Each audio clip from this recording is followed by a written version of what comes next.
And we're on care today. Once you get things planted and placed, which is what we did last time, we want to care for our system.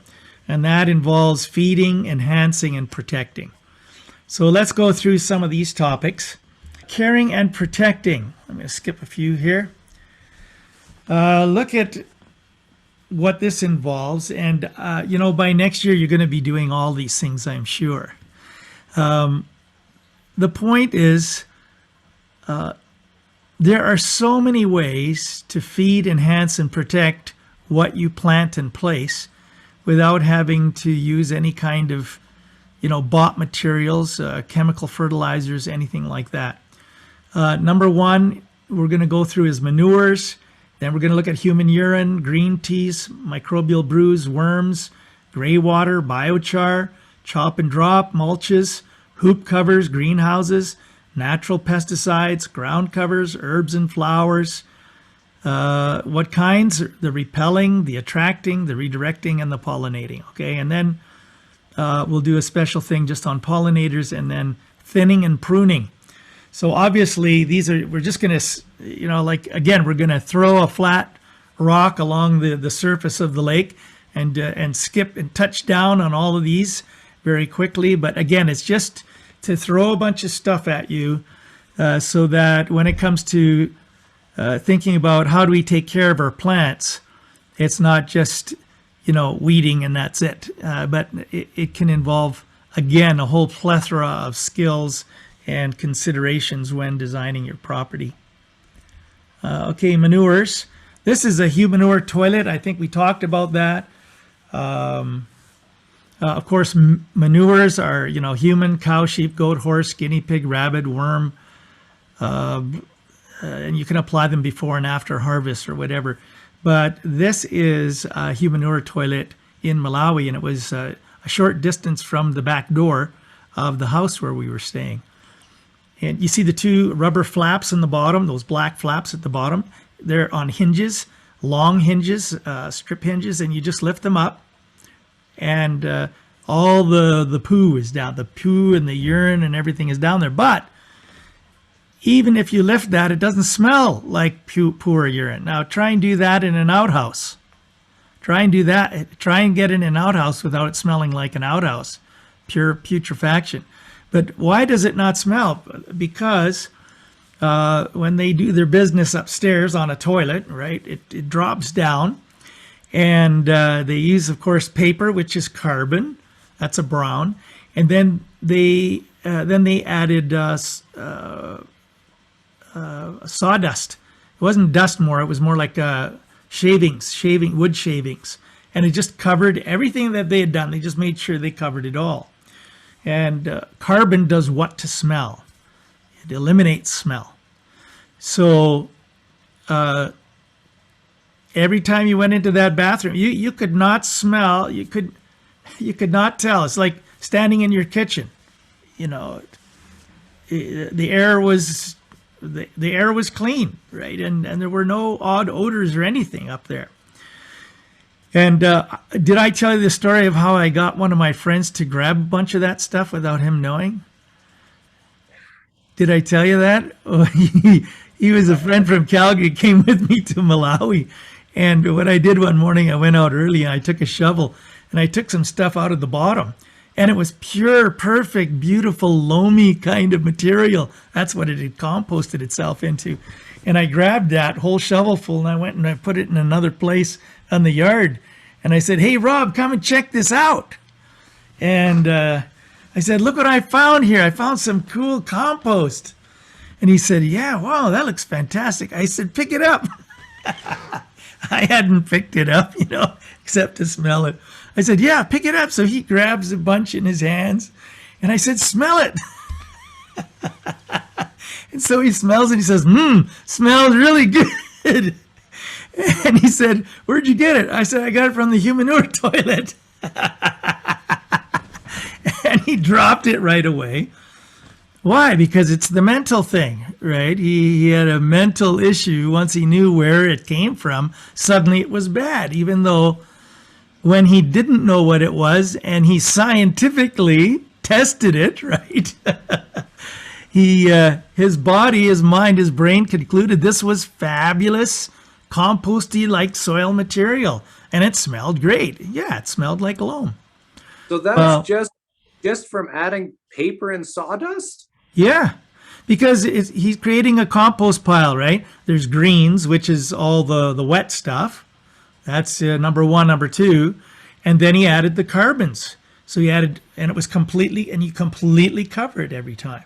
You can do this in a 5-gallon can, and then move it, and then dump it in the backyard somewhere there, Jordan, with some straw bales around it. Just don't tell any neighbors what you're doing. The city will be over there pretty quick. Don't tell Ken; he'll have to report it. No, but yeah, and it just composts into just fantastic materials. Now they used to, when the idea of using human manure hit North America, the idea of it, the powers that be would say, oh no, if you're going to use human manure, you got to leave it for 2 or 3 years. And then they change it to 1 year, and then they change it to 6 months, and now it's down to 1 or 2 months, because all the pathogens that are in poo are designed to exist only within the body. But once you add air, and it's like putting us on the moon, right? We would die because the conditions aren't right for human habitation. Now, I think there are 1 or 2 pathogens that do sort of survive, but for the most part, if we're using cow manure, cow poo, worm poo, sheep poo, why shouldn't we use Mercedes-Benz human poo? Why do I call it Mercedes-Benz? Why? Because we have a diverse amount of different types of foods that we're putting in us. So ours is going to be top quality. Okay, now don't tell anybody where I live. Don't tell people that I live in the city of Red Deer. Anybody listening, don't remember that I live in the city of Red Deer. But yeah, I'm thinking of maybe having a little unit of this year, and secretly doing like a little bit of black gold subterfuge on my property. But anyway, I can't go into it. But generally, I have stayed away from it because there are issues with human manure that you won't get with human urine. But anyway, that basically it's an outhouse above ground rather than putting everything down in a pit and then having to treat it with expensive chemicals and all that, and it doesn't turn out right anyway. So definitely, if we were, as many countries in the world, if we were to utilize human manure into our systems, it would work. And as far as I know, in the United States, I don't know, it's some crazy percent, something like 20% of human excrement or something is reprocessed into the land of the United States. They just don't advertise it, but a similar process. So I just throw it out there for you, manures. Here's a human manure toilet. It's kind of cool. It's down on the bottom right there. You see the pictures with the 5-gallon can, and all you have to have is another can with light wood shavings, or sort of like the pieces, not the real sawdust is probably better because the sawdust doesn't allow for aeration. Look, 20 people and myself, when we were taking a permaculture course out at Gull Lake, we had 2 of these in a double outhouse, 2 of these setups with a 5-gallon can, and in the bottom right piece there, the door opened at the back. And so when people that were assigned to take care of it, when they got the 5-gallon can, they just had to go to the outside of the elevated outhouse, right? This one, open the door, take the 5-gallon can, and dump it into a bigger composting system that we were developing, and then put this right back in there again. Added a little bit of browns just to give it a good carbon base, and 20 of us used 2 of these for 2 weeks, and never once, either walking by there or sitting in there, did we ever smell anything that resembled a bathroom and weird odors. It's okay, I have to tell you from experience, it's fantastic. All right. Now you can look at this later, but look at this innovative rocking type chair. It's an old chair. It looks almost like the top of it looks like a rocking chair, but it has 4 legs. Hey, here's a new idea for antique furniture. I don't know. I kind of like it, and I know you're getting thrilled. Every second that we continue this conversation. But look at this chart later. There's stuff to learn. Eat, excrete, return to the soil, grow. And that's how we say stay closed looped. Like I said in an earlier session, what they have recently calculated is that the average person poos and pees in the exact amount that that person needs to fuel an entire annual supply of their own food. So unless you're overeating like we do in North America a lot, and it's kind of like my Filipino neighbors said, Martin, you must have American dogs because they sure create a lot more poo than ours do. And we must have fed them better than what they fed them. I don't know. But generally speaking, the average human produces enough excrement to take care of their annual food needs. So, is that by accident? Maybe that was part of the design as well. Why would that part of the design be inefficient, ineffective, non-useful? So if we really believe in a creator, why would he create a being that whereby the excrement is useless or dirty or a waste? But these are things that we have ascribed to these things over the centuries, and so over the millennia. Okay, and there, China, of course.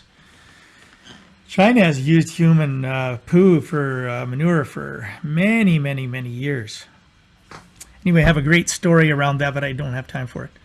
It's a war story. How a guy jumped from a parachute and he landed really hard in a field, and he didn't break anything because it was a human manure field that the Chinese had put out there, so he had a softer landing.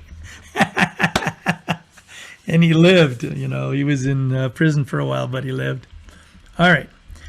This is about compost. We did a whole thing of compost to begin with. This is another type of ratio: 9 brown, 6 green, 3 manure. So again, there are different ratios. Here, it's harder in the city to get these things, so I stick to mostly greens and browns. But generally, there are different compost ratios out there that you can test. And in every country and location in those countries, the ratio seems to change. So what is the best ratio for you? Well, do about 5 or 6 piles, and you'll have it down for your area there. Just got to do it for a while. How do I know if it's working? Well, it gets hot. It doesn't get hot from the sun. If the heat starts developing, it's from these microorganisms. And there's the squeeze test. Remember I said if you add moisture, you got to grab a representative fistful of the stuff you've put together, and if you squeeze really hard, even with 2 hands, and you get about 3 or so drops, that's about 60-65% moisture. But if it drips and drips, you're going to go anaerobic because there's not enough air. All right, how do I know if it's working? Well, if it's too hot, it means your nitrogen levels are high, so add brown and flip it. If it's too cold, add green and flip it. You just open it up, let it air out just a little bit, make your adjustments, put it back together. And this is why in a hot composting pile, you're flipping it every couple days, because those microorganisms, they're using oxygen really quickly. How do I know if it's working? Do the sniff test. If it smells terrible, it's gone anaerobic. If it smells great, like loamy greatness and goodness, then you're still aerobic. Here is a schedule of when to flip. Yeah, I let it go for 3 days and then flip it 2 days, and then they do after 1 day, they flip it again. This one does every other day. Some setups are every 2 days. I say go by the temps. If you're getting up close to that, again, if you're going to do hot composting, I would definitely advise getting a hot compost thermometer. I mean, there are other ways of doing it using rebar, pieces of rebar, but that's still not very exact. And here I think when you're learning, it's good to see what the temperature is, have a rebar in there as well, and then feel what that temperature is. And it doesn't take long for you to feel with your hands, your particular hands, because in Africa, I mean, they have hands just like some of these guys that have worked on the fields all their lives. Literally, it's one big, giant, callous, tough hand. So I imagine heat would register different for them than for us. But then you would be able to measure how what your body feels like at 160. You don't want to go above 160 because then you're going to carbonize the whole thing. You're going to kill all the microorganisms. You want to keep it between 135 and 160, which is, I forget what it is in European. No, sorry, in metric. sorry. So there's a flipping schedule there. I often will go 2 days. Every 2 days, flip it for a while. If you don't want to be involved in finishing this, and this one is an 18-day, there are 21-day ones, there are 2-month ones. If you add just a little bit less moisture, it will process a bit slower. And then you may have to only flip it. You might have to flip it less. There was one time when I never flipped it. I got it perfect, and I never had to flip it, and it was perfect. But that was one of the first times I ever tried it, and I have never been able to do that without flipping it again. So I don't know what it was that made it so good. Okay, now human urine. Now we're talking about taking care. How do you take care? Well, you got to add nutrients. We're talking about extensive production, maybe 2-3 harvests per season in the same spot. So when you're harvesting an unusual amount out of the same spot of ground, when you harvest before planting something else, you have to replace it with some natural nutrients. I don't know if you've been reading these words here. It says adding your own urine into the garden makes good sense. Fresh urine is high in nitrogen, moderate in phosphorus, and low in potassium, and can act as an excellent high nitrogen liquid fertilizer as a compost accelerator. Now you notice what is in urine. Look at all the great things that you find there. Why go to the store and buy urea when your urine already has 2% urea in it? There are all those good things in there. It's like top quality. The only exception is, I would suggest, like if you're because of your health or whatever, if you're a walking pharmacy, get somebody else to pee in a bucket. Like I said before, get your kids. We talked about that for a while. The boys go pee in the bucket. Oh yeah, okay, Dad, no problem. All right. So start with them young. Otherwise, if you start when they're teenagers, they still might be grossed out. But somehow I was able to trick my boys into donating. So we did do that for a while. But I found the average person, man, produces a fair amount in one day, and more than you probably need for a yard. Anyway. Okay, green teas. Here is a quick recipe. 1 kilogram of weeds and or green leaves cut very small. You can apply this monthly. 10 liters of water per kilogram of green plants. Make sure they have a breathing cover. They need oxygen. Anywhere from 1 to 4 weeks. It will have a cow dungy smell, and you can dilute it 1 to 10. And this is how I would use weeds. Weeds that we might be afraid otherwise to, we would, like normally I don't put weeds even in the compost, because even though it does get hot and all that, and it does kill most of the weed seeds, some of them may survive. And so generally, if I'm going to use weeds, I would drown them so the weeds are neutralized, the seeds are neutralized. So here is just a quick recipe and process and the main ideas for green teas. A microbial brew is a half a kilo of soil mix and compost, maybe some rock dust, some sweets, molasses or unrefined sugar, and then a bubbler. When you go for a bubbler, as I said before, something that really can agitate the water, so it's like really, it's really moving the water out, not just some little tiny solar powered aquarium bubbler, that which doesn't really do much for the fish either. And this one is 24 to maximum 48 hours. I don't go 48. I'll just do, 2 days. 2 days. I'll go 48 hours. And then you have to apply it immediately and clean your bucket immediately. And again with this, you can dilute it, either 1 to 5 or 1 to 10, and you can apply this every couple of weeks, 3 weeks if you want. But this is how you get maximum value into your plants without saying, oh, these are weeds, I got to get rid of them, I got to throw them away. Drown them, and then it's going to soak in there and it's going to leach out into the water. And you know how weeds are so good at grabbing at any kind of nutrients that are in the ground. Well, then you'll get some of that back into the water. Now here's another way: worms. If you can get some composting worms, they're great. They eat half their weight in waste every day. Well, I call it waste. We just call it scraps.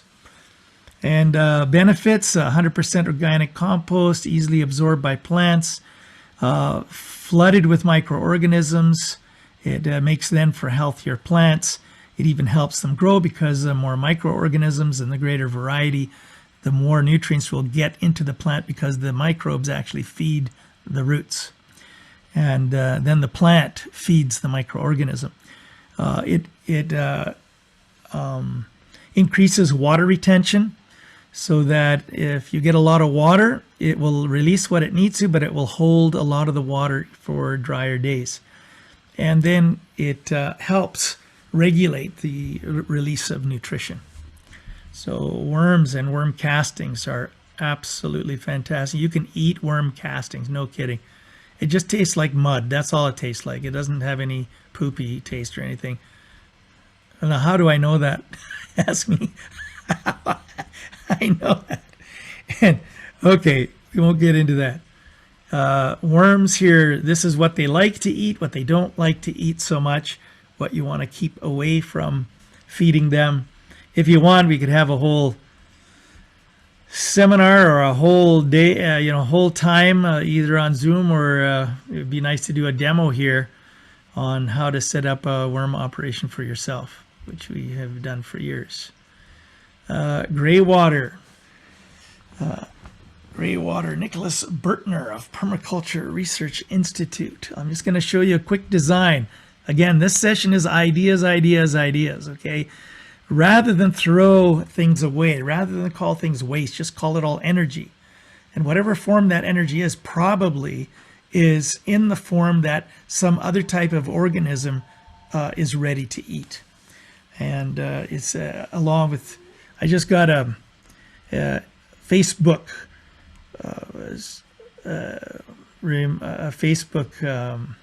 story today of a buddy of mine, and he was just showing the banana plant they grew, of course not here in another country, and just from the gray water from the kitchen sink. Now gray water, of course, is kitchen sink, bathtub, shower, and black water is what is your poo, right? Okay, this is what they did. They dug this pit. They did this to it. Anyway, this is basically a how-to for those of you that like building stuff. You get all the basic ideas from here.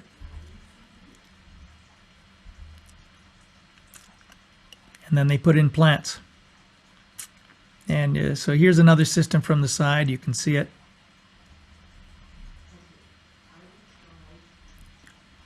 For those of you that are into this kind of thing, this works really well. I saw a system like this up in Edmonton, just outside the kitchen.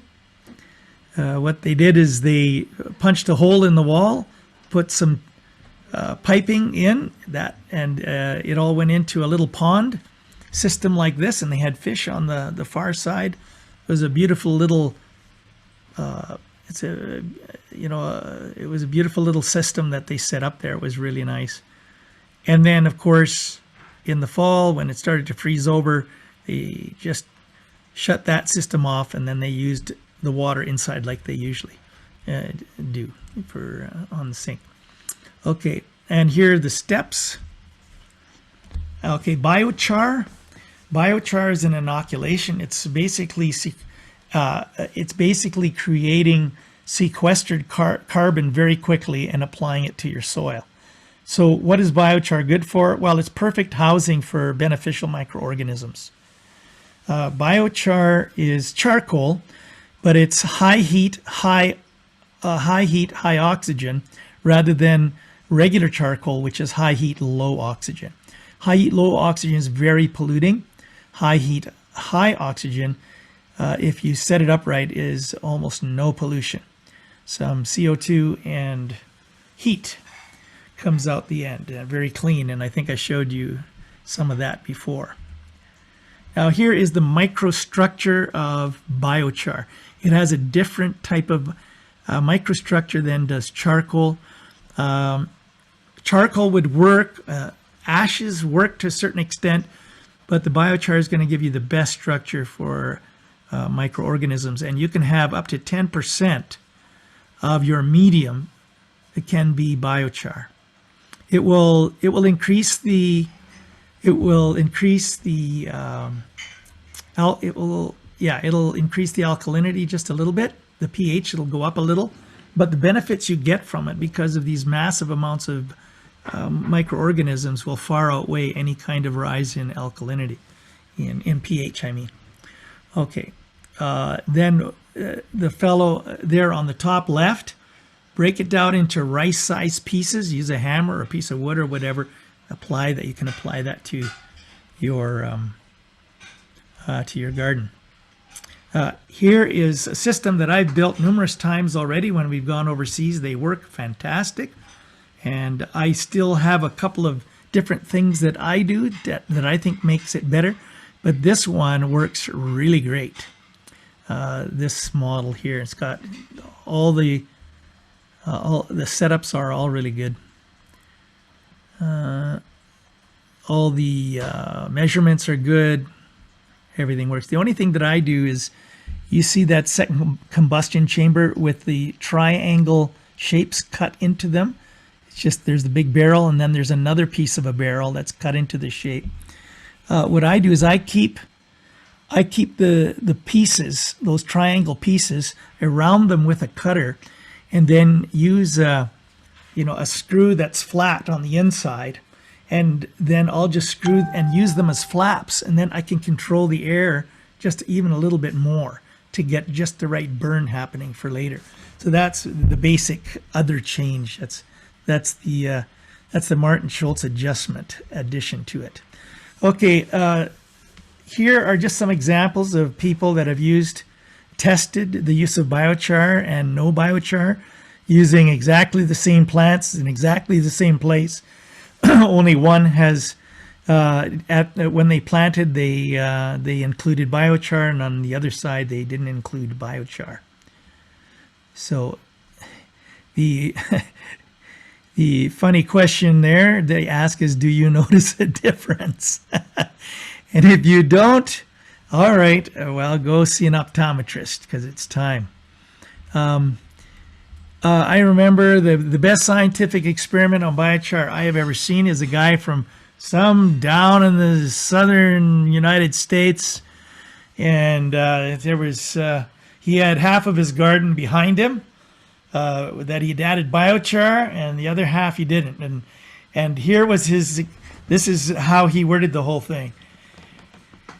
This is my garden, and on this side I put biochar, and on the other side I didn't put biochar. I like biochar. And there was a huge difference on the one side compared to the other. I said, is that a scientific experiment? Yes, it is. That's a scientific experiment. So the proof is in the pudding. It works really well. And also, if you tend to be in very humid or overwatered conditions, it really keeps algae from growing and funguses and all that. Okay. Again, here's an experiment on the left. Yes. On the right, no. Here's a three-way one. Charcoal on the left, nothing in the middle, and maize char on the right.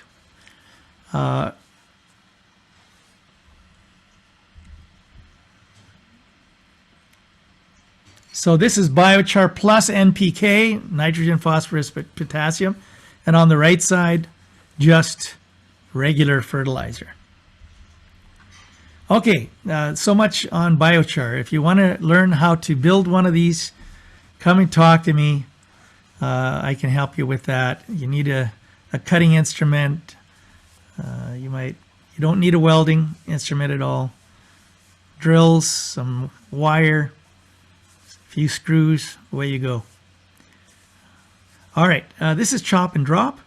Rather than take all the stuff out of your garden every year, why not just chop it in about 1 to 3 inch lengths of pieces and just let them drop, and that'll be part of your mulch for next year. Now there are a few things you don't want to do that with, like rhubarb, and maybe tomatoes. Tomatoes are a nightshade. I think there's still a debate about that, but just to be safe, I don't use tomato stalks in my compost. All right, or in the chop and drop. So there I chopped everything down, and that's what it looked like when it was done. And then I believe, then I added some compost on top, mixed it around, and you can see on the lower left, that's what it ended up looking like. And on the right is a close-up of that on the bottom. I would not dig greens down into the soil, and I wouldn't dig carbons too much, big pieces down underneath the soil level, because then your microbes are going to have to work on that and break that down before they interact with your plants. So there'll be a competition of what they do. So I would say leave it on top and let it break down kind of naturally, and then as it sort of melds in with the layers below, the microbes can take care of them then. All right, here are mulches. This is a great way to care for your plants, and really saves you a ton of work on weeding all the time. Like a weed to start needs just a fraction of a flash of light, of sunlight, and it just fires them up and away they go. But if you can cover everything around the plants that you transplant, you will have far less weeds to deal with. And if you're adding proper amounts of compost every year, there's going to be lots of fiber in your soil, and whatever weeds grow there, you can basically just pull them up very easily with the whole roots with them and everything. They won't be like compacted in there. So that's one way you can care for. Use grass. If you use grass as a mulch, I would say let it dry out. Spread it out and let it dry out for a few days until it kind of looks half brown and half green. You need to get some of that moisture out of there because it really goes anaerobic fast, grass does. And then add it if you want to do that. Shredded cardboard, wood chips. I would say smaller wood chips, not huge wood chips. Protecting, if you're going to start earlier in the season, these are great ways to protect and to enhance growth, especially for things that like a little bit more heat. I like these designs. They're very easy to do. The one on the top left, I've done large versions of that. It just works so easy. Just take what do you call them, a U-clip, a U-clamp or something, and add them onto the outside. Actually, I put them on the inside and then stretch plastic around and use lattice not lattice, lathe wood. And, oh, they're not lathe. What do you call that? Those cheap flat pieces of, what do you call it? Lath. Okay, lath, not lathe. Okay, lath. And if these PVC pipes are on the inside of the garden and you've connected them with a clamp, then the outside is smooth, and when you put that plastic over it, you can just take some lath and attach it, and then tighten it on the other side, attach some more again, and then you've got like a mini greenhouse in there. Even if you leave both ends open, it's still going to get a lot more heat, and things are going to grow in there quite a bit faster. Even if you don't do it fancy, look what these guys did. They just used bags of sand, weighted it down, and that can really get you started early and get those plants going earlier in the season. And then on the right, on the bottom, another one. It's just very simple. And notice how little space it would take to keep that in your garage. You take all those pieces of bent metal, and they basically go together. They're the same shape, sort of a strange U-type shape. And plastic folds down to nothing. Now, if you use plastic, it's got to be 6 mil. If it's less than 6 mil, the UV will get it, and it'll just fall apart in tiny pieces by the end of the summer. But a 6 mil will last year after year. Now, to ask me how I know that. See, all these things you don't have to do, because I've tried all these things. Okay. This is a little bit more elaborate one. It's really an inexpensive way of making a greenhouse. It's just really nice.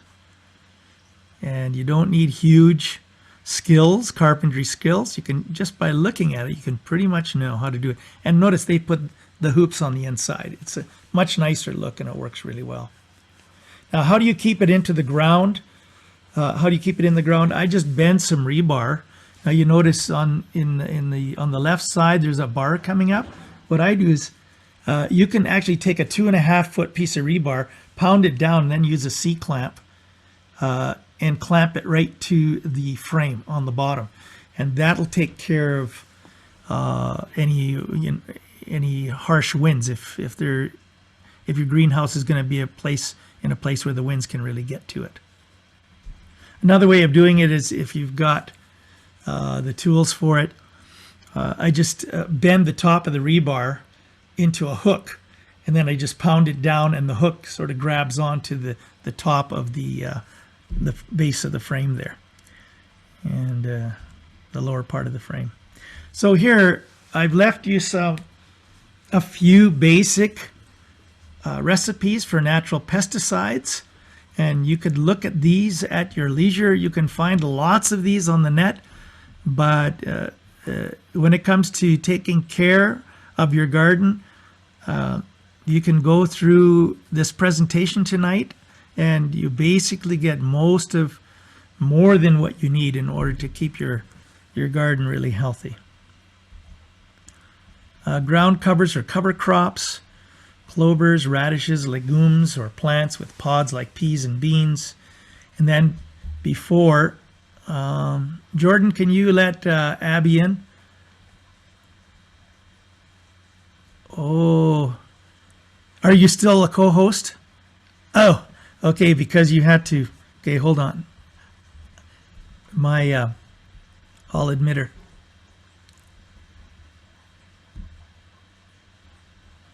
All right. Do you see that? Did it come back again? Am I still sharing? Yep. Yeah, okay. So when it comes to ground covers, you can actually use peas, but before, just as they start going to flower, then you cut them all up. And what you will have is you'll have a bean which gathers a lot of nitrogen in the roots. It will kind of gather all the nitrogen it can, and the plant itself won't use up much of that nitrogen. But as soon as it goes from the flower to the pod and it starts developing the fruit, then all that nitrogen goes up to feed the pods. So if it's in the flowering stage, just about to go to pod stage, if you just cut it all down from there, the the plant realizes, oh, I don't need any of this nitrogen, and it just releases it all into the soil underneath. And this is what ground covers can keep, of course, your topsoil from getting heated up. It can keep it from compacting, and it can add a nutrient value to it as well. But these are just some of the things you can use as cover crops. Here are herbs and flowers, a list of things that repel these various types of creatures. Ants, aphids, cabbage, butterfly, those are big ones right here in red deer. Caterpillars, fruit fly, fungus, mice, mildew. We get a fair amount of mildew, mosquitoes, moths, red spiders, slugs, snails, thrips. Again, use knowledge of creation to do your work. Get the creation to work for you. And if you design it right, this is all about design. If you can design a forest, an ecologically balanced food forest, this is part of what that means. Not just food, but everything that goes into protecting, enhancing, caring for, protecting your garden. All right, here we go again. I'm going to make you a co-host again so you can admit anybody else who wants to come in. All right. Are you still with me? Thumbs up. I know it's happening fast, but again, these are lists that you can go back and look at and then plan. Oh, if this is what takes care of cabbage butterflies, why don't we plant that in the middle, in with the cabbage? Talked about camouflage. One thing that I like to use as camouflage against cabbage butterflies is radishes. If you plant radishes right around your cabbage, those radishes grow up. Just let them grow and go to the flowering stage, and they allow a lot of light in for the cabbage, but they also create a different image. And so the cabbage butterflies just can't find them as easily. And the radishes have nice little purple or white flowers, and they're beautiful.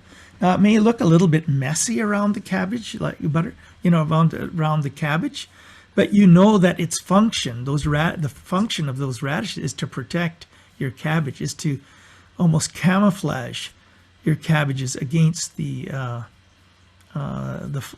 cabbage butterflies. Right, here are some of the herbs and flowers. I have a lot of borage, which is up on the top left. Borage is so easy, and it reseeds itself. It grows like crazy, but the nice thing is it just has a small taproot, and it's almost like a little carrot, and it just pulls right out. And the cool thing is you can eat the root, you can eat the stem, you can eat the leaves, and you can eat the flower. And it's kind of like thistle. It's kind of prickly at first, but I'll just take the leaves and throw the prickly leaves in my mouth, and they just instantly melt into smooth softness. So it's great to put that in your salad. Imagine if you have a salad, grab some of those purple, beautiful little flowers, and throw them in the salad. Well, the aesthetics of food, enhances the flavor, I'm sure. We all know that. The psychological effect of certain things. Now, what do they taste like? Well, they're not even sweet, but they're barely sweet, neutral to barely a hint of sweetness.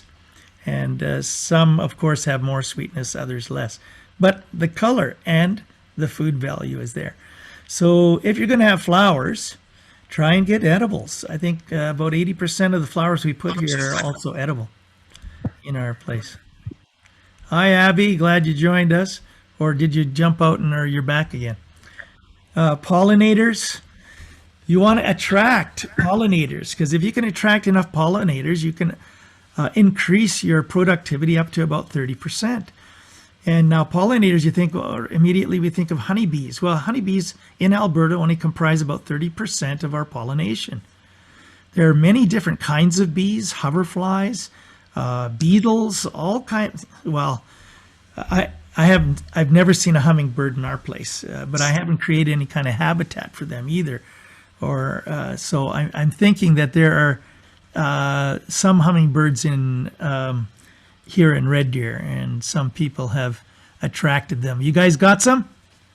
Yeah. Okay. So I'd like to attract them over to my yard, and it's just about design. I have to design something that they will come to. You So they know. come in, Martin. Yeah. They come into our so we do Scarlet Runners. We do pole beans every year, and they come into those. Ah. Love the pole beans and the sweet peas as well. Wow. Okay. Good.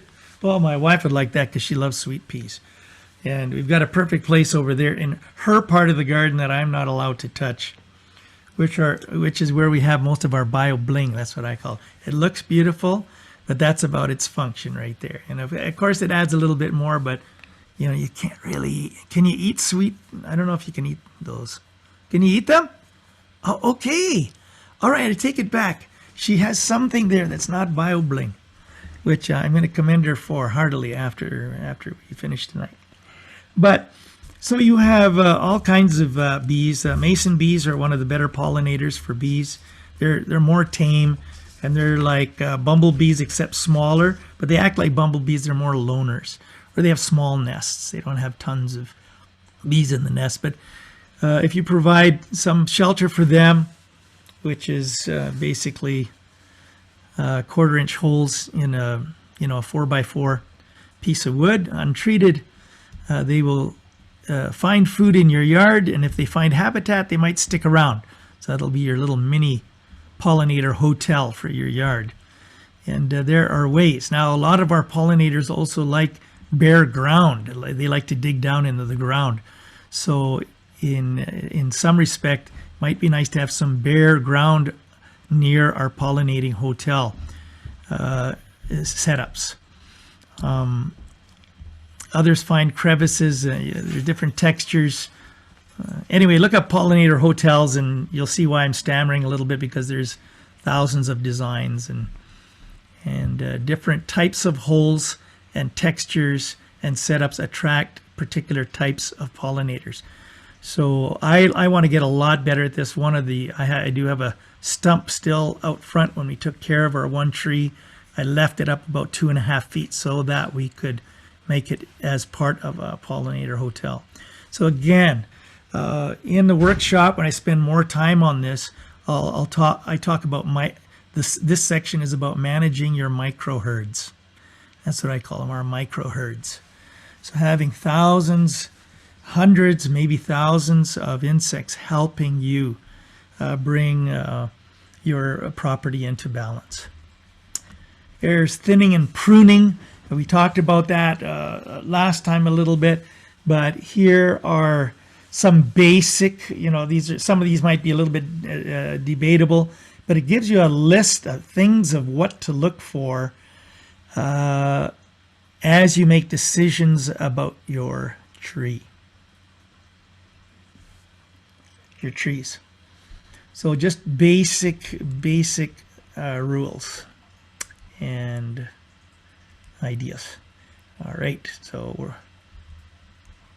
now for those of you who want to get in on pruning, I will be doing pruning of all my trees on Monday when Lane, who will be a trainee for 2 weeks, he's going to go through a 2-week training.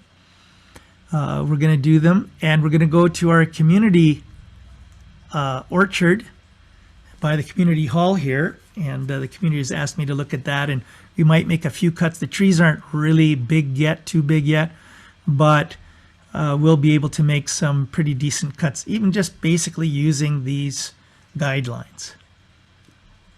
Well, number 10, 11, cut at the proper angle. Oh yeah, that's really descriptive, isn't it? Cut at the proper angle. I might have to change that. Explain what that is. It's like saying, when you're starting to drive correctly. That's how you should drive correct. It's a useless, a piece of information. I missed that until now. Okay. So here you have caring. This is caring for your property. Manures, human urine and human manure toilets. Green teas. Now, if somebody comes by your house and gives you a fine for using human manure, if you give them my name, I'll deny it all. So this is on you. I won't say no. I'll just deny any knowledge of anything. And if you're going to do this, don't tell anybody. Don't tell your neighbors. Don't get excited and tell everybody. Just kind of do it on the low, kind of just call it experimental. Your experiments for the year. Okay, then microbial brews, worms, gray water, biochar, chop and drop mulches, hoop covers, greenhouses, natural pesticides, ground covers, herbs and flowers, pollinators, thinning and pruning. So, hey Martin, yeah. Let me jump in here. I need to backtrack 1 sec. Sweet peas, don't eat them. That's what I thought. Yeah. Because not all legumes you can eat, and that's one that's I guess the seed. Okay. Well, I was just gonna say, hey, I gotta adjust what I've been telling everybody, but that's what I've been saying. That's right. I don't think that sweet peas are edible. Yeah. No. Oh, good. You're right on. I didn't want to. Yep. My bad. Oh, I just hate to be right about things. Guys just hate to be right. All right. No, thanks for saying that, because otherwise I might have tried it without looking it up. So I guess we're back to Lorna's spot there as all bio-bling. Oh, no, we've got some roses. Would you try that at the same time as you ate the worm castings? Say what? I said, would you try that at the same time you ate those worm castings? You pop both those at the same time. Yeah. Well, what I did, I had every once in a while a school has me come over and help them, usually because if a class does a project, often they'll do the worm thing, like the worm farm. So I went over there, and it was grade 7ers, and you could just see, and of course they're all in different developmental stages physically and all that. But this whole time that I was talking, here's this young teen girl, and she was just, getting into the makeup, and everything was prim and proper, and she's very self-conscious about how she sat on her desk and everything. They all gathered around, and here I was talking about worms and everything. And of course, most people, and also she, kept her distance. And then I started telling them how healthy worm castings are, and what, basically worm poop, and you can eat it. And then I just grabbed some and put it in my mouth. Well, that girl just about came unglued. And the teacher said, "Did you just do what I thought you did?" I said, "Well, I told you it was good to eat. Add some microbiota, add some diversity to the organisms that you need in your gut. The bacteria, the biosphere, the forest of organisms that you need in your gut to stay healthy and function." So yeah, but that poor girl, all her attempts at being very prim and proper sort of ended in that moment. Okay, what time have we got? Oh, I need to get into one more, guys, just for a little bit. So, because this is number 6 session today, right?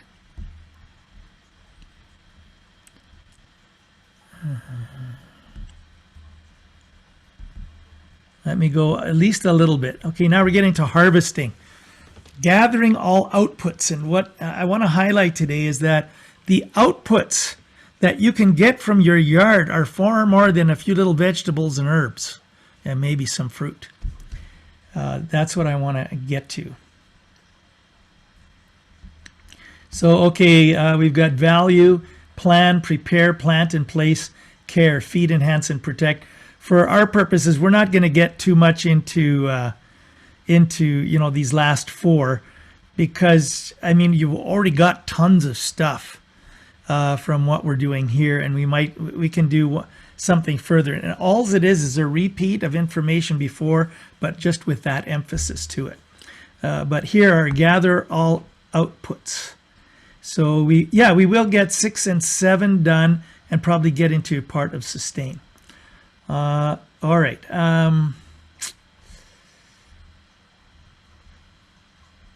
What is this? Okay, that's the thing. Okay, here. So here we are. Gather. Harvesting means gather all outputs. What do we mean by all outputs? Well, here's what's possible to some extent, even in your yards in the city. Water, wind, sun.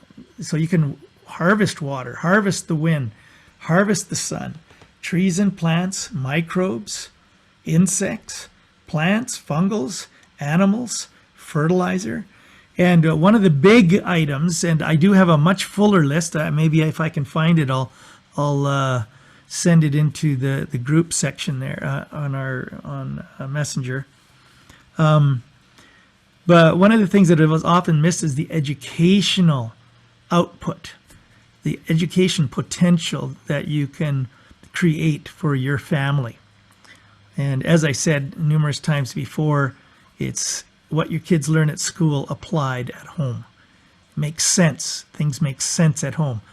Of all the places in the world, home ought to make more sense for our kids than any other place. Anyway, okay, there's my mini message for tonight. Okay, let's go through some of these. Water. And we've talked about ponds and things like that. Now, water, you can actually create electricity from water. Like if I were to put a little bit of a windmill type of a setup that catches a lot of the wind and use it to agitate the surface of the water. So I could use that to air. I can use the water and wind to aerate. Okay, so, and you can create electricity too. But pumping power, water can give you pumping power.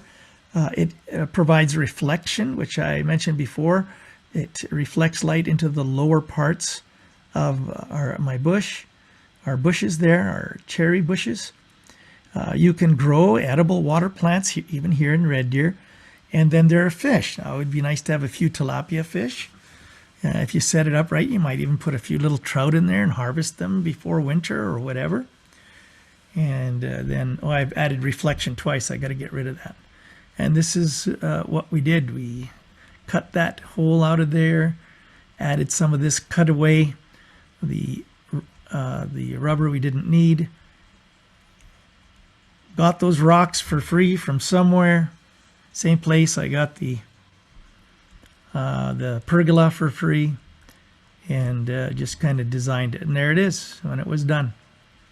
And mulched all around, and of course it looks a lot more developed than it is now. Now you can see the dark area, and that is from overflow of the pond. And I've made it so that the overflow in the pond, the spillway in the pond, will feed the orchard. And these are our trees when we first put them in. Very small. And there's the trunk. You say, well, what happened to that stump? See, we started cutting in the bottom. I said, no. Someone had started cutting there. I said, no, we got to leave about 2.5 feet. I think that's 2.5, almost 3 feet. And make that into a pollinator hotel. I'm going to show you this. It might be jerky on the video, but you'll see the idea of a spillway. So water comes off the roof. It fills the 1,000-liter tote. And when the tote is full, the overflow naturally goes into the pond. And when the pond is full, it overflows because we've created a spillway, a lower part there. So if it's going to overflow, it's going to first overflow where that spillway is. And then we fiddled with the branches and things like that to get the water to go where we wanted. So watch this. Tell me if it's too jerky, stuttery, but hopefully it'll work. Oh, that's great. Okay.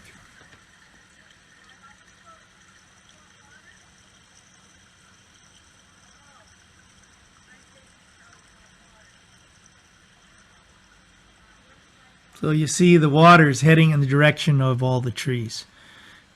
Did you see motion there? Give me a thumbs up on that.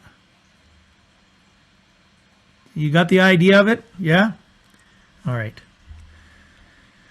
Ram pump for every 1 meter of drop, you can get 2 meters of elevation using a ram pump. You'll hear mostly the words on this, but I'm going to play it really quick.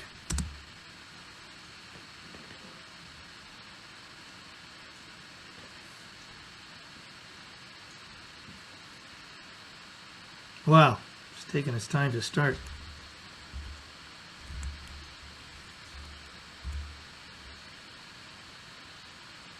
Okay, I guess it's not going to work. I had it working earlier. Again, wind. You know, do something cool with your kids and create a windmill, and you can produce electricity with it. Charge your cell phones with it.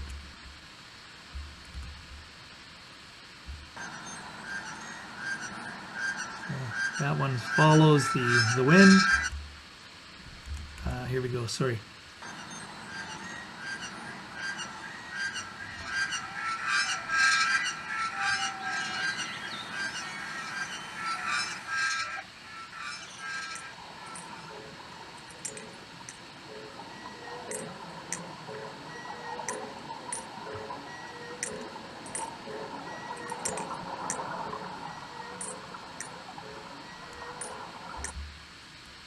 Now this one is for making electricity. Wow, it's taken a long time for these things to kick in.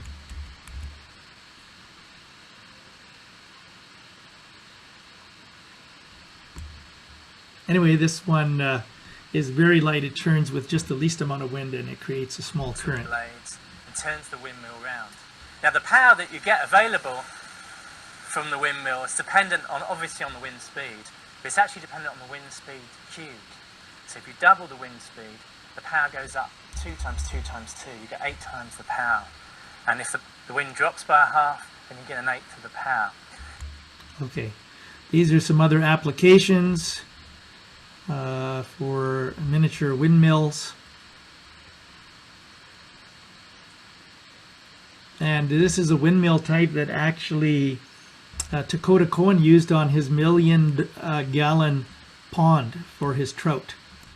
And then he didn't just stuff the pond with as many trout as he could and then have to feed them. He just put 200 in there, plenty for what they needed for the year, and had floating islands in which he put those solar lights.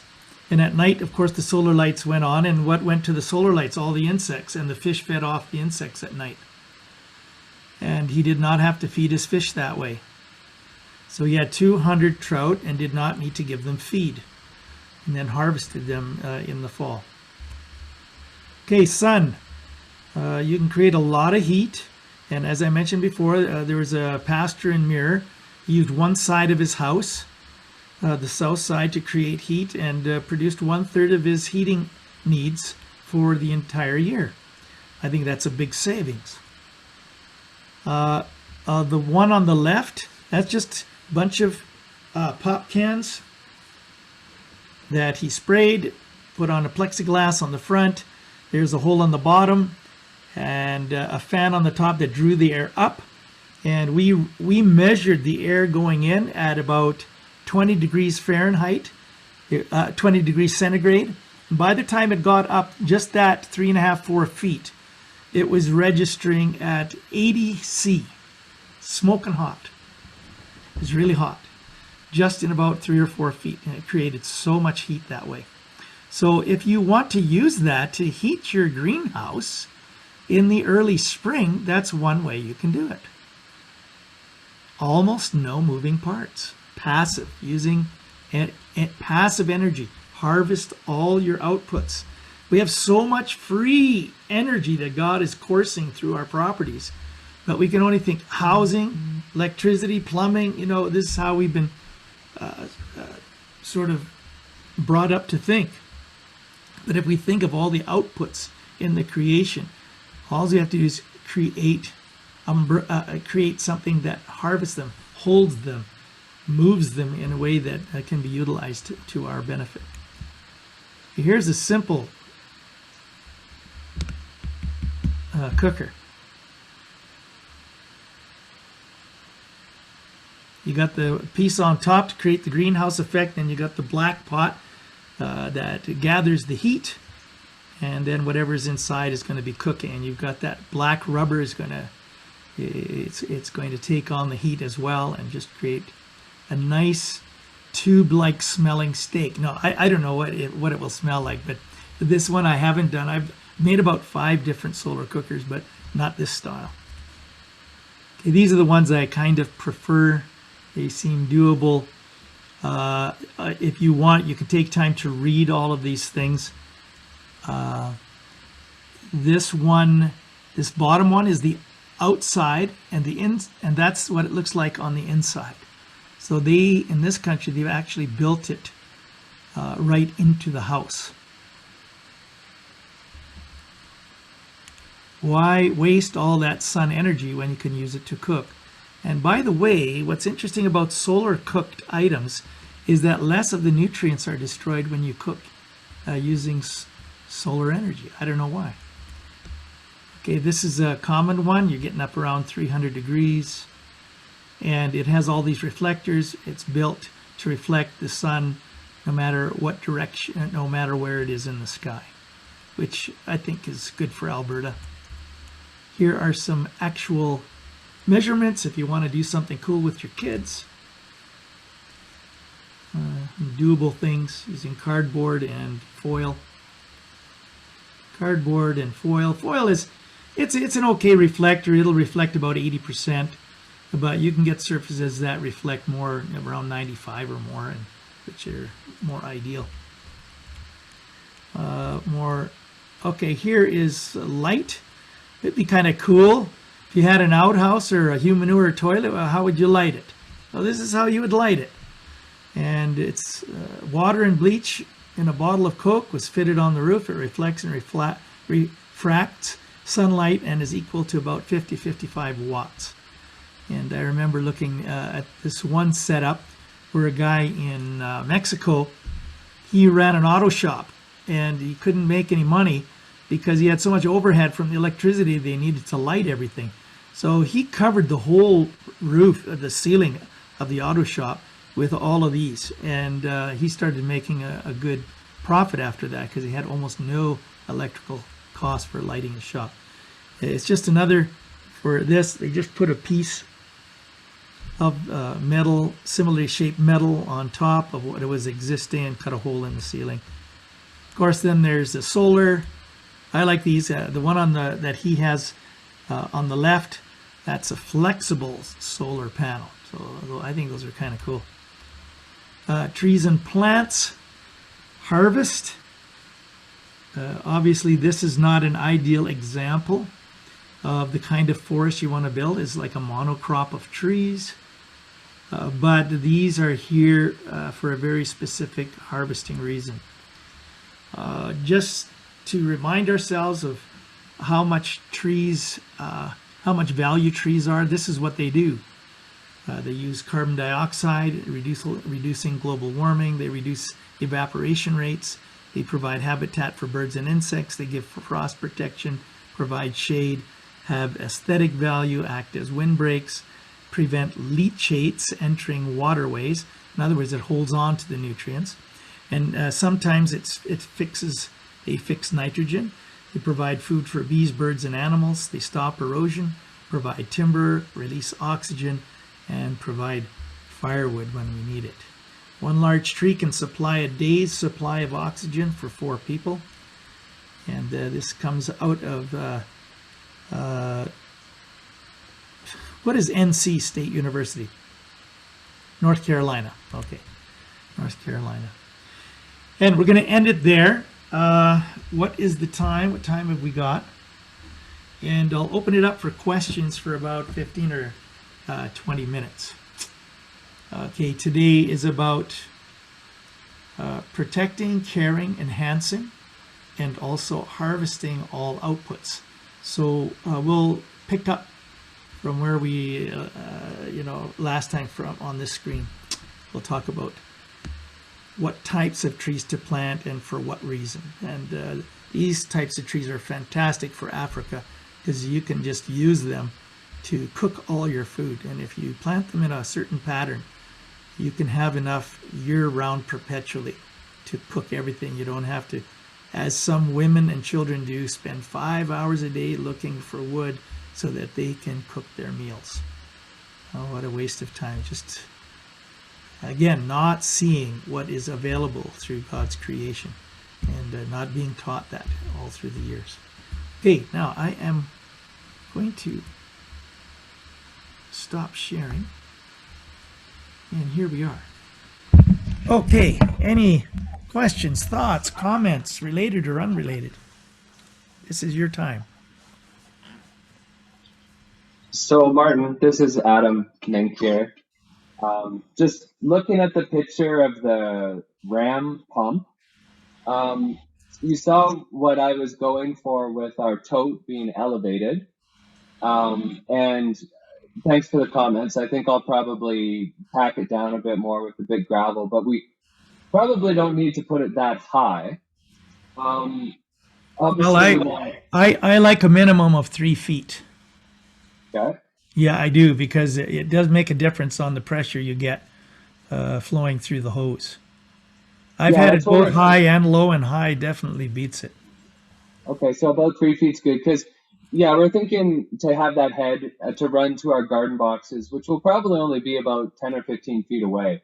So if 3 feet's enough, obviously wouldn't need a ram pump, but that's kind of interesting that you can Yeah. take the head and get more pressure. Mhm. But okay, 3 feet would be kind of our goal then.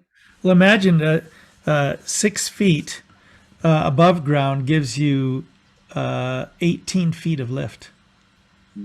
Now, the thing is, those ram pumps, they waste a lot of water. So if you don't want to waste that water, because they waste a lot of water to produce that kind of a pressure and product. But I often thought that instead of just letting it soak into the ground, you could actually have it on top of something that collects it again, and then you can use that for some other reason. But yeah, but for small operations in our yards and stuff, we really don't, really don't need it. Especially if you've got an elevation of 3 feet. So 3 feet to the bottom of the tote kind of thing? Yeah, from Okay. the ground to the bottom of the tote, about 3 feet is nice. Now, some people are worried about aesthetics. Well, I think I mentioned it before. Just use maybe some half-inch, quarter-inch boards, nice boards, and make something beautiful out of it with maybe hanging flower pots on the outside or something. And then it won't look like this stark tote on whatever. We want to make it look beautiful too, because, the creation, we want to emulate creation. We don't want to make ugly things either. And so we can beautify things as we go. So as long as I've gotten some sturdy pallets, 3 feet, that should be fine with a good gravel base. I don't know if pallets can handle 2,500 pounds of weight, because I think the ones that I've seen, they've used like those 4x4s. Okay. For at least the frame of it. Just along the outside, 4x4s. There was something in the middle, I would assume. So. Yeah. Well, even if you used a 4x4, I mean, you could, I suppose you could cut it. You could cut it a little bit and then just fit the top over. So if you cut in an inch and left 3 inches above and just fit it, on the bottom, I think that would work. But you might want to just Google that too, tote stands. Yeah. And there's lots of different designs. Ken's going to say something here. We've done pallets, but yeah, Adam, like I made that comment because those pallets are pretty flimsy.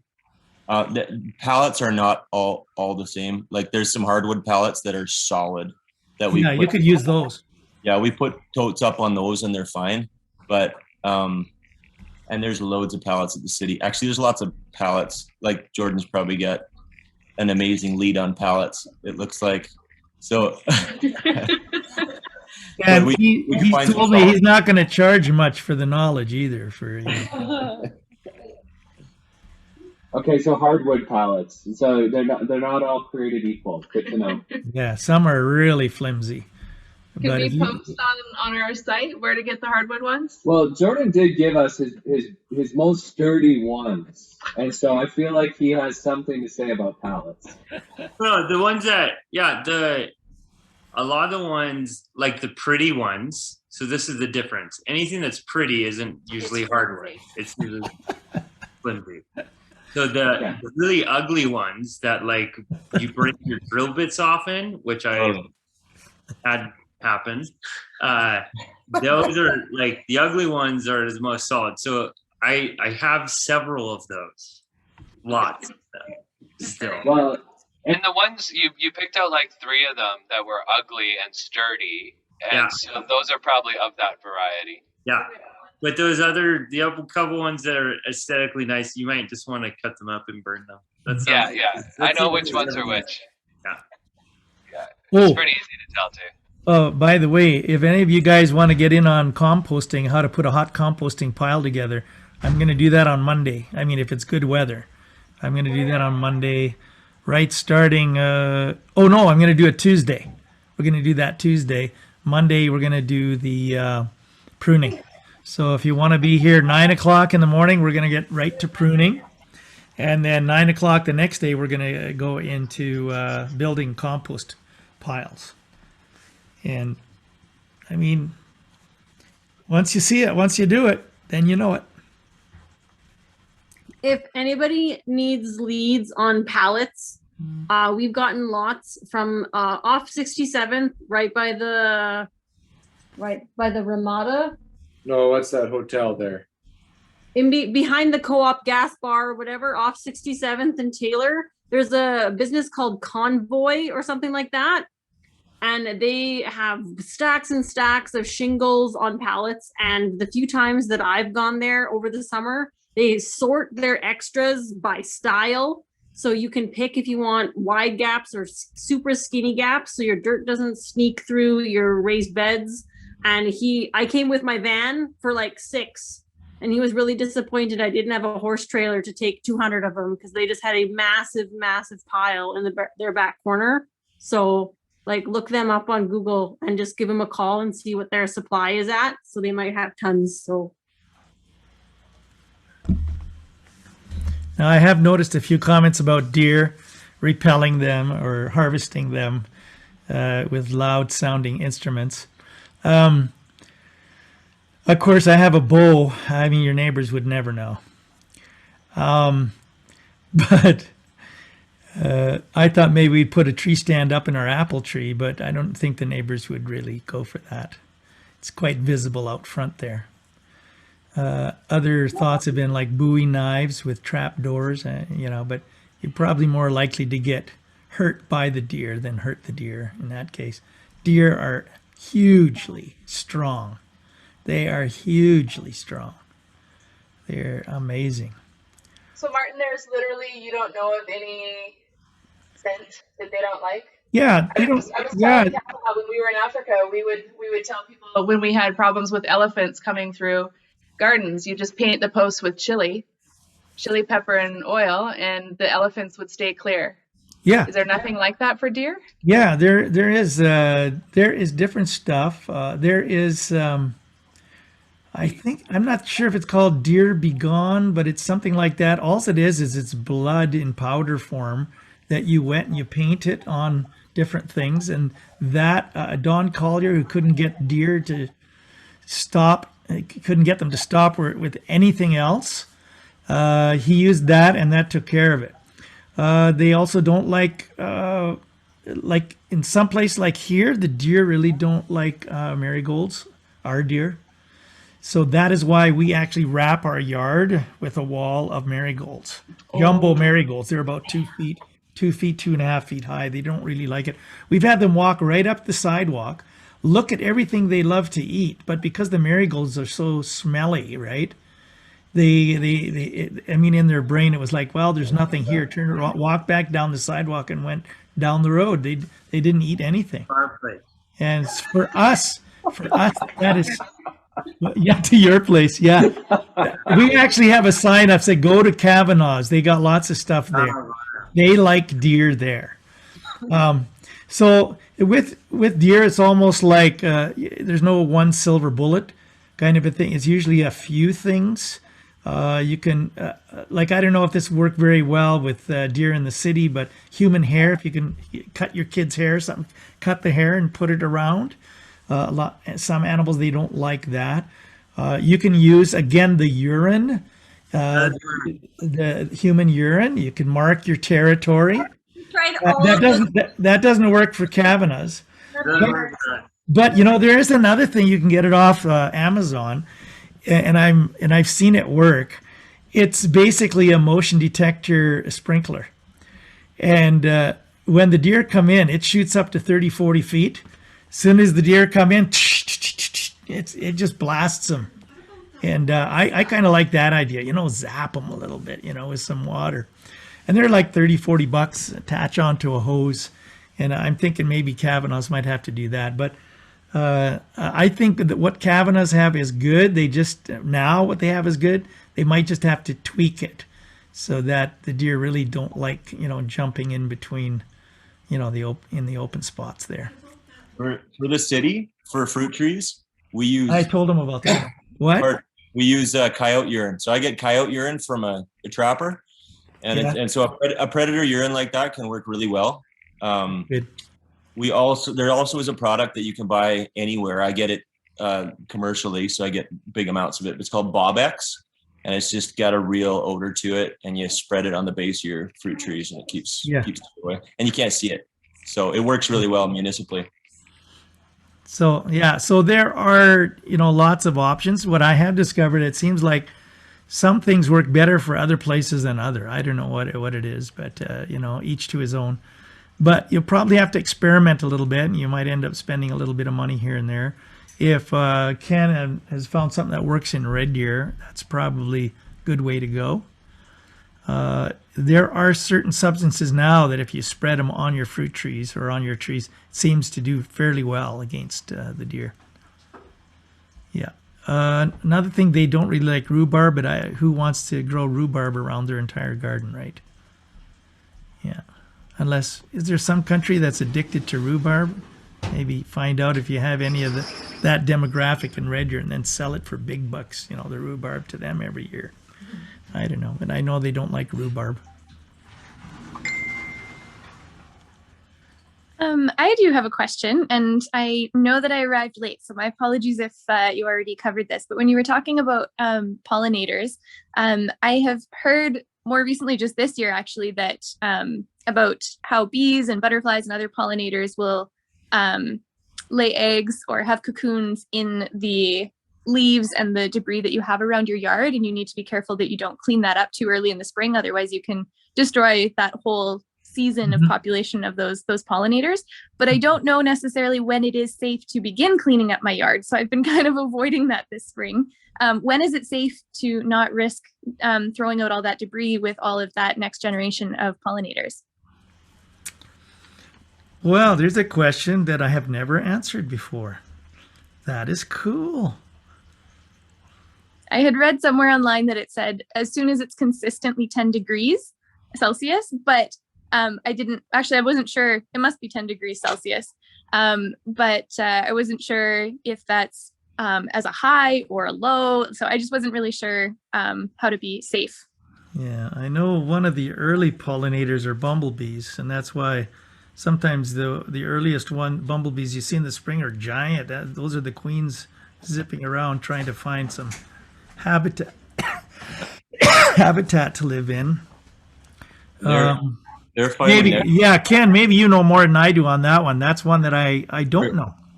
Bumblebees are a great example of what's coming out right now. So our native bees will surface earlier than, say, European honeybees. So like Martin said, honeybees will do a good pollination service, but there's so many native bees that we have here that are both ground nesting and cavity nesting.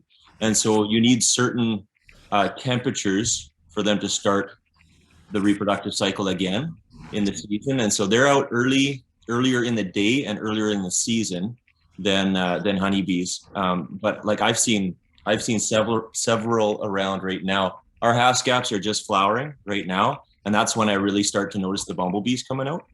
And so, so Abby, I leave whatever I can leave. Like I love leaving piles of things because the less you disturb, the more sort of that natural process can happen. But if you need to rake up your grass, rake up your grass. There's morning cloaks. There's what have we seen? Some tortoiseshell. There's various kinds of butterflies that are flying around and have been for weeks already. So, and there's some species that are multiple generation throughout the season. So really, you just want to kind of leave natural what you can leave natural. But certainly, leaving a portion of bare ground is a good thing in your yard because 80% of our native bees are ground nesters. That's something to consider. So they're going into old gopher holes, like ground squirrel holes, burrows in the ground. They're creating new holes in the ground, and a lot of them are solitary nesters. So it's just a bee here, a bee there, a bee there. Yeah. Not looking for a social animal because there's very few that are. There's orchard bees and things like that are, but they're waking up right now. So and they'll wake up like for the next few weeks. So it's not that you can't touch your yard, but consider how you leave things natural. If you've got a stack of wood somewhere that's on an east or south side of your house, yeah, leave it be. Don't mess with that because that's wonderful habitat for those kind of critters over winter. Yeah, we've been able by leaving stuff like that. We've been able to. We've had 2 bumblebee nests over the years, and the bumblebee nests are nice because you only get like about 50 of them or so. I mean, they don't just kind of take over and ruin things. They don't create huge amounts of bees, and they're just really nice. In fact, it was in actually a crack in our foundation. It's sort of an open spot in the sidewalk, and they went down in there, and I didn't do anything to fix that because they were right in my greenhouse. And I thought, yeah, perfect. And we had all our tomatoes and cucumbers in there that year, so that was nice. And then we had like just old boards that we left, and later on in late summer, I decided to clean them out, and we found a whole nest in there, and I was sad that we had to disturb them. So bumblebees and native bees as well, I get really excited about them because they're really important. But bumblebees will do something called buzz pollination, where they're really vital to cross pollination for a lot of species. Yeah. And what they are as well is a generalist, and so whereas a honeybee will target more specific species, our native bees are more generalists in that they will cross-pollinate a wide range of plants. Yeah. At cold temperatures, and it's really cool once you start to notice those things in your yard. And for tomatoes, generally regular bees, they don't have a strong enough vibration to pollinate tomatoes as well as the bumblebees. Bumblebees do way better at pollinating tomatoes. So anyway, but I mean, they all work to some degree. As far as pollinating as well, like the squashes, I just become Dr. Schultz every once in a while, and I take the male flowers and I strip the leaves away and I just rub them into the female flowers, so you can get pollination happening that way as well. Get a lot more squash taking rather than, because some of them there's so many leaves, sometimes it's hard for them to find them. So we just pollinate them. Artificial. You gotta eat your flowers too. Squash flowers. Oh yeah, take the leaves and eat them. That's what I do. Yeah, take the leaves and eat them, and then use the pollen to make all the babies happen. Now in your squash, there's male and female flowers. Well, how do you tell if it's a male or female? Well, every female has an ovary at the bottom of it. So they'll have like a little sort of a mini squash right underneath the flower, and the males, they have nothing. Females always have more. And so anyway, so that's how you tell the difference. One, they have ovaries underneath the flower. And so it's much better to do some pollinating of your own as well. Make sure the pollen is at the right stage, so it's the bees are coming around, they like it. I mean, it comes off easily. And when you pollinate the females, you don't You just don't keep rubbing it all over the place. You just make sure all the pieces of the female, of the inside of the female plant has been brushed, rather than just just kind of wrecking it or whatever. I mean, just make sure, and not too much, just enough to get some pollen on all the parts, and then you'll get a better take on the squash. Amen. Okay, guys, see ya. Have a good next week. Trying to figure all this stuff out. I know it was a little bit kind of fire hosey today, but anyway, hope there's some good ideas in there.